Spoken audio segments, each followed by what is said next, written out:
Huh.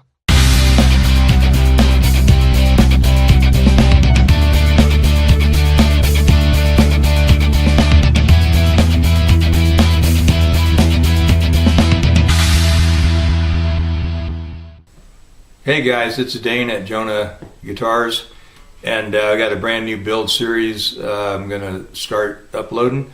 It's about this guy right here, the GECKO, and all of the whole process of building will be covered. It's going to be a very complete series. So I hope you join me, and we'll see you there. You got that slash looking kind of stuff going on there, and it's not, I mean, it's going to be sanded a lot smoother than it is right now, but that's not what you're seeing. You're not seeing rough wood, you're just seeing the slash grain on that lace wood. Where'd my rag go?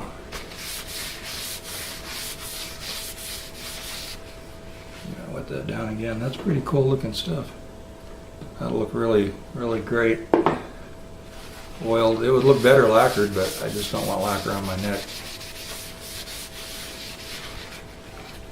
Anyway, so that's what that's going to look like. Pretty nice.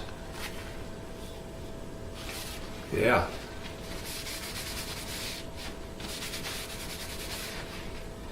There's my pig head.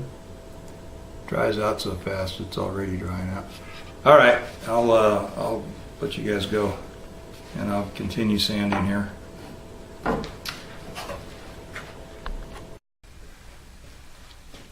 All right, so here's what we've done so far. 60 grit, 80 grit, 100 grit,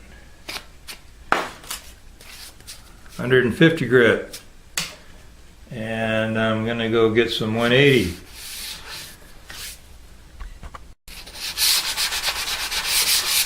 180 grit.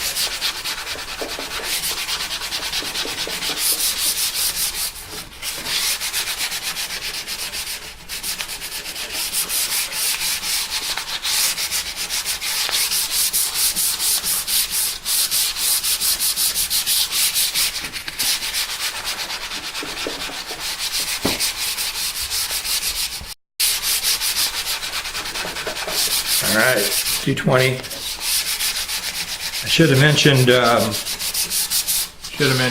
at some point here at 100. I wound up at 100 yesterday, last night, after that session of carving and sanding to 100, and then I just sprayed a paper towel with some water and just wet down the area that I've worked and sanded here to raise the grain. So today, when I started sanding with the 150. I had raised the grain already. Now, I will probably raise the grain again one more time. So, that's the process. As I mentioned before as well, when I'm actually doing the oiling, I will go from where the 320 grit is. I'll probably start with 320 wet and dry, and oil the neck and sand it with 320, and then what dust that creates will do what little bit of grain fill this needs. None of these, I mean, they've got some pores in them, but they're not wicked pores like a lot of wood has. So it'll fill, and it's being that it's oiled, it's going to be fine anyway. I don't need to fill the neck and oil it. The body will get filled and lacquered, grain filled. I don't know if I said grain. Anyway, so we're at the 220 mark. Next step is 320. And I'm getting dust all over my camera, turning this on and off. Alright, so I changed my mind, as any guitar builder's prerogative. You know, when you're sanding something, it gives you time to think about other stuff. I'm not going to go up to 320 at this point. I just stopped at 220. I am going to go ahead and dampen the neck again to raise the grain a little bit. Probably won't do a lot since the last time. I didn't talk about this, and it's probably not necessary, but just so I have covered this. When you are shaping and using coarser grits to shape, once you get past the 100 mark, you're really not moving a lot of wood, and all you're doing is going up through the grits, going to finer grit paper just to get rid of the scratches of the previous grit.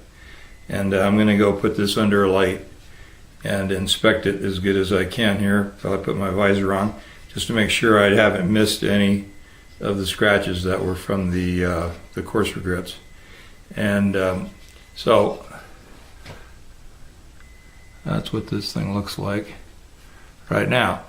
Now, I did sand into these areas, you know, all the way up to 220. And so the back of the pig head, the face of the pig head, and then the other angles, the top, you know, these angles will need to be sanded up to 220 also to catch up with where everything else is. So I still got some sand in it as far as that goes. But as far as the carve part is considered, it's done. It's probably not excessive enough as far as being asymmetrical that you'd be able to see it. But this side of the neck, this is where the apex or the high point of the neck is right, kind of right down this line. So it's not perfectly centered. Now that, because your hand wraps around, you have more neck touching. You palm of your hand right here, and it gives your fingers room to come around. Now, this is a fairly thin neck anyway, so this is going to be fun. Anyway, I like the way it feels, where this ended up at. It's a good grip. I think I mentioned the other day I like to play an E chord like that.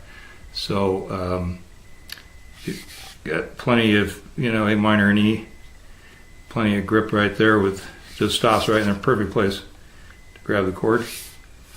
Anyway, I'm going to continue sanding out the other areas I talked about. And another thing I guess I'll mention is back here where it goes into the body. I will sand this off right here just to clean up this line. There's a line right here that was the edge of my pocket, and down the side here. I will not sand back on into the pocket. I won't sand this. The only part that's showing above the body is the edge of the fretboard. Right here. Right? That's what you see above the body. And then as the body rolls off with the carve, you see a little bit of this. So I'm going to pretty much just sand that enough that I get fresh, clean wood for the glue up when that happens. And the same with the bottom here. I'm going to have this part of the neck is exposed probably back to around here, and it rolls up. And so I could sand that and it wouldn't hurt anything, but I'm not going to sand it until it's in the guitar, and I know that I'm not going to alter the fit. Just a quick once over just to get a good glue surface is not going to take enough material away that I have to worry about that. But I got a good snug fit and I don't want to lose that. So that's where that's at. And I'm going to go work on the body. I'll set the camera up again over there where the body's at. I got some, well, I'll go over it with you in a minute. All right, now for something completely different. Just kind of drill the hole for the switch cavity, and I'll probably turn the camera around, talk about my templates a little bit. Maybe. Let's see. I already have a hole. When I was putting this together, I have a hole that goes all the way through. Okay, I guess, I don't know if you can see, yeah, you can see it right there, a little dark spot. So I've just marked the bit with tape. This isn't a very classy bit. It's the only one big enough though for this. And that's supposed to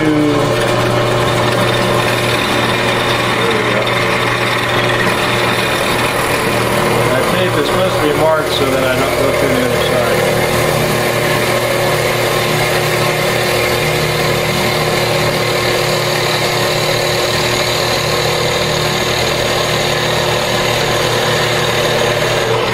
I will be able to tell though if I hit walnut. When I hit walnut.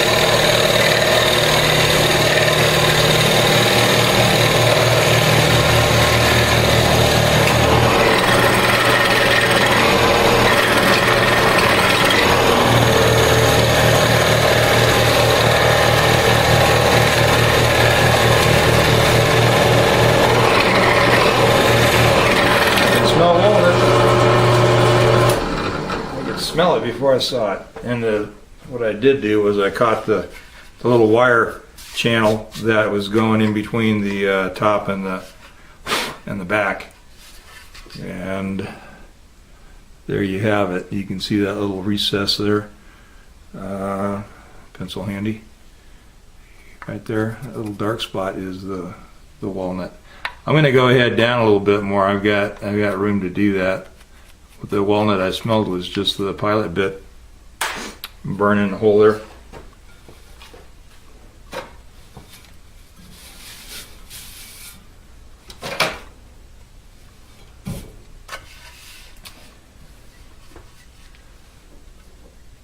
Yeah, I always hate doing that. Getting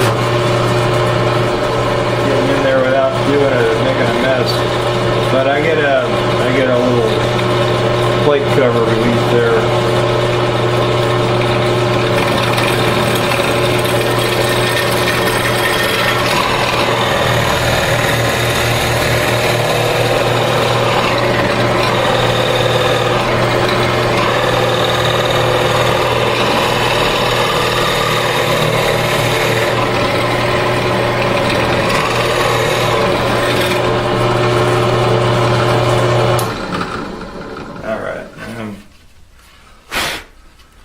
I'm right at the separation from mahogany to wine. Maybe I've got another 1/16 of an inch in there yet, and I'm going to measure the depth of that hole, because the problem with this style bit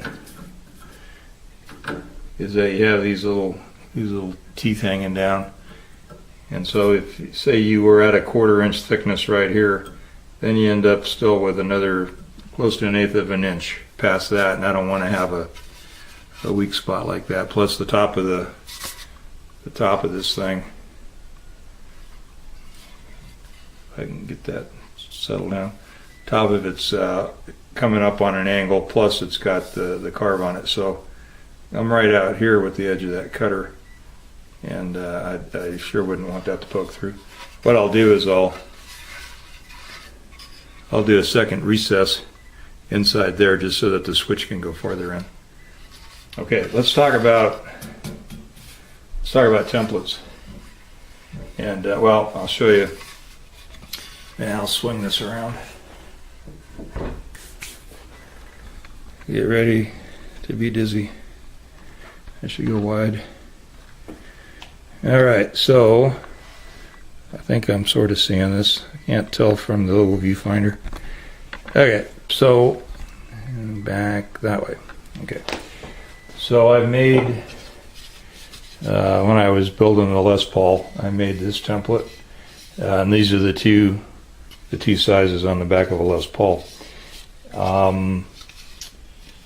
Because I'm always kind of building on the fly, I wasn't 100% sure if I wanted to just go with the Les Paul templates on this or if I was going to do something different. So ended up doing something different. Well, hi guys, how's it going? Just me muttering to myself. So this little cutaway here is almost exactly a little bit bigger than the 3-inch drum. So I'm just gonna go to the bigger drum, and this is something I've been batting around in my head here. There's another ring. There we go.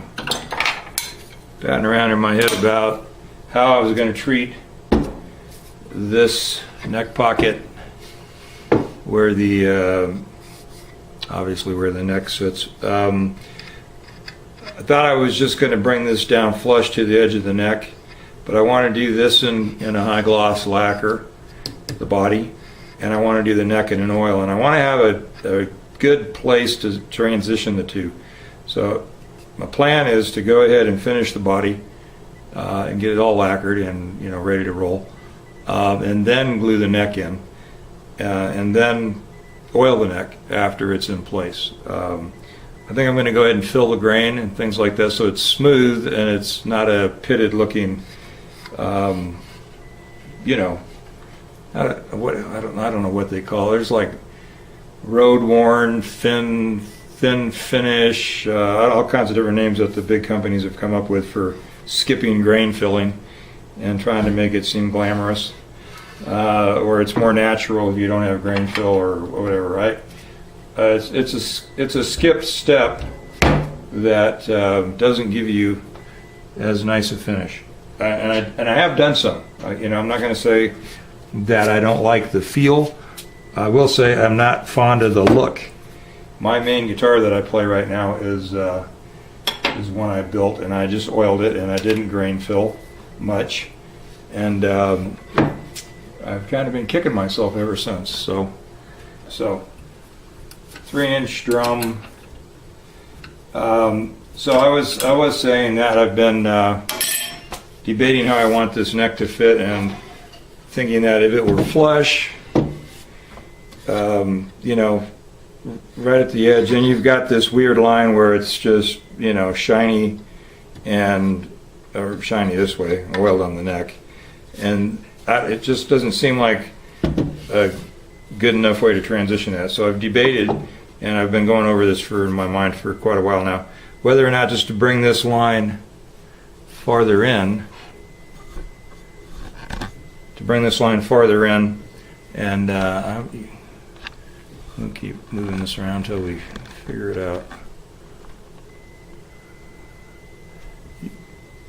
You can see that pencil line now, so this is pretty much just even to where the neck is going to be, but if I bring it in a little bit, maybe split the difference between just the mahogany and this piece of rosewood, and then roll it out into the cutaway.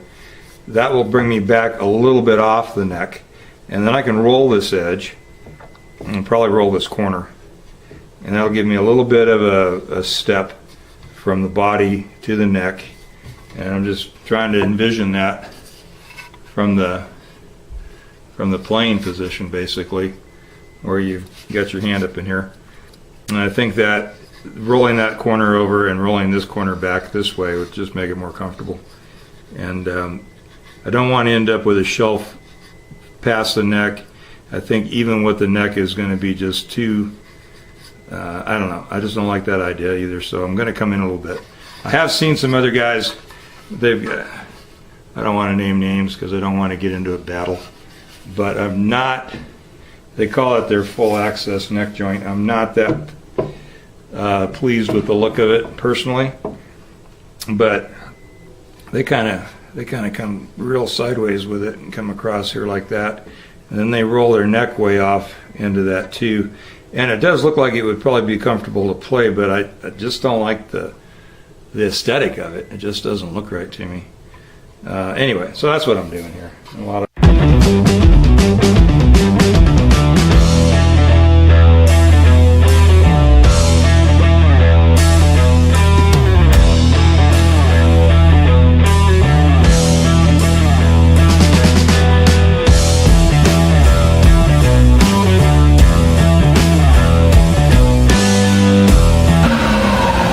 About flush with the neck, which I'm going to run around and grab real quick, and I'll be right back. I'm probably going to widen this out again too.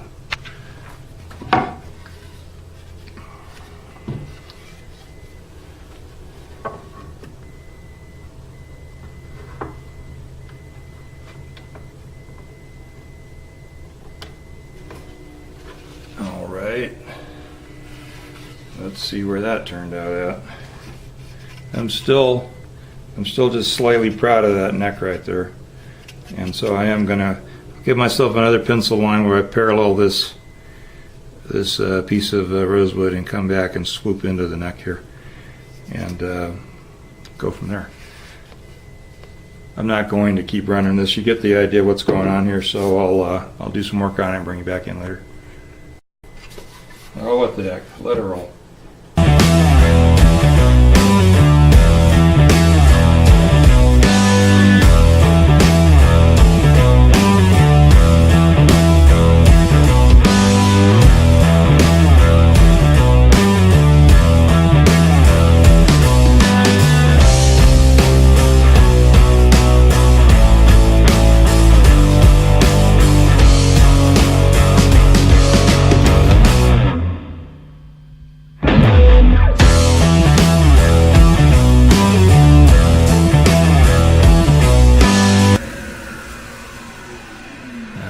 That feels good in there. Well, find the camera. Here we go. Let's go wide again. Oops, wrong way. So feels good. Right in that radius. So that rolled out nicely. I'm about halfway. I'll take a little block to that. Just a little bit of a wave in there, just because I'm sanding on a round roller. And I'm going to put the neck in there and see what happens.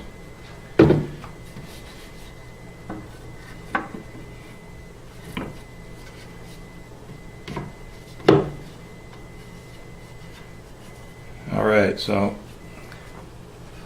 do you have just a little tiny step right there now where that rolls up. So I'm going to take and roll this edge, and then I'll roll this edge of the neck right here.